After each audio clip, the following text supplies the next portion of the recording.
Sindikat pencuri bahan bakar pesawat atau aftur di Deli Serdang, Sumatera Utara, menjalankan aksinya dengan melubangi pipa bawah laut dan memasang selang khusus untuk menyedot aftur langsung ke tangki penyimpanan mereka. Aksi ini terbongkar setelah tim Fleet One Quick Response, TNI Angkatan Laut Lantamal 1 Belawan menggerebek lokasi penyimpanan aftur curian di Pantai Dewi Indah, Kecamatan Pantai Labu, Selasa, 11 Februari 2025.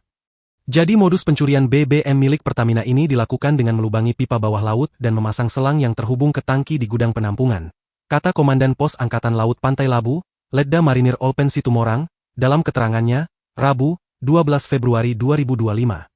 Dalam operasi tersebut, 3 pelaku berinisial AR, 47, IW, 31, dan H, 43, ditangkap.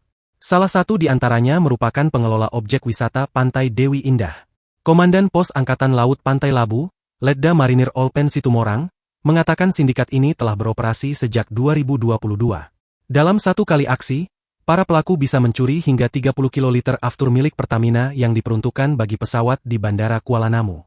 Di lokasi kejadian, petugas menyita 29 tangki berkapasitas 1 kiloliter serta 2 drum berisi sekitar 220 liter aftur. Saat ini, TNI AL berkoordinasi dengan Polresta Deli Serdang untuk mengusut jaringan pencurian ini lebih lanjut, termasuk kemana para pelaku menjual aftur tersebut.